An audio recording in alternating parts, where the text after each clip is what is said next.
Hello and welcome to Midas Markets Daily News. Let's kick off your trading day with the latest financial news and market headlines. Hi traders, this is Jason with the market update. The US dollar index briefly fell below the 98 level late last week. The pullback was largely driven by a sharp rally in the Japanese yen, amid speculation that Japanese authorities may have intervened in the FX market. Meanwhile, US data showed the economy grew at an annualized 2% in the first quarter, while jobless claims fell to multi-decade lows. The Fed kept rates unchanged, but policymakers remain divided as Middle East uncertainty continues to cloud the outlook. WTI crude briefly climbed back above $100 last week, supported by fading hopes for a US-Iran peace agreement and expectations that the Strait of Hormuz will remain closed.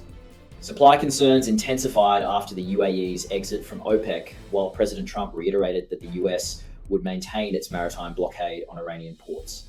However, crude later slipped toward $99.55 as investors grew more hopeful that a fragile ceasefire could lead to lasting peace. Gold rose on the final trading day of April, supported by a weaker US dollar and a pullback in oil prices, but still posted a second straight monthly decline of around 1%. While dollar weakness and easing energy prices gave gold some short-term relief, inflation risks from the Iran conflict and hawkish signals from major central banks continue to weigh on demand.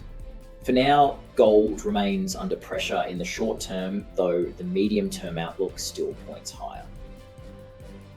Yen saw unusually sharp volatility late last week during Asian trading hours.